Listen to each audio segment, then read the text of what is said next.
what time it is? It's Bible story time! Today's Bible story is about a man named Daniel. Daniel loved God and always did right. The king was very impressed by Daniel and gave him special treatment. But the king's other officials were very jealous of Daniel. So they came up with a plan to get him in trouble. Daniel always prayed 3 times a day, giving thanks to God. The king's officials knew that Daniel was a man of prayer. So they told the king to make a new law that nobody was allowed to pray to anyone but the king. The king thought this was a great idea, so he did just that.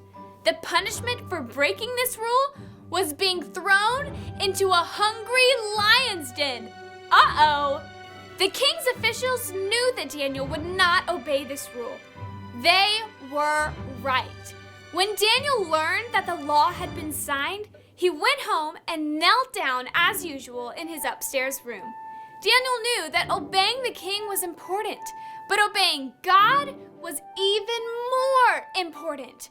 When the king's officials arrived at Daniel's house, they found him praying and asking God for help. Daniel was arrested and brought before the king. Was that fair?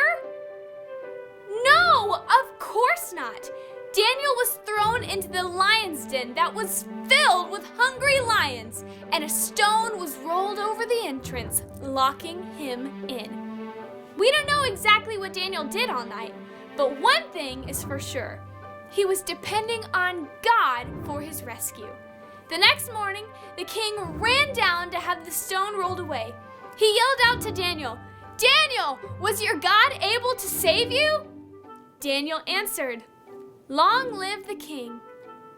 Wow! Daniel survived a night with the lions. Even when he suffered trouble that wasn't fair at all, God protected him. Today in your lesson, you will learn that God will protect you when you face trouble and when your life's not fair. Well, I hope you enjoyed our Bible story. See you around!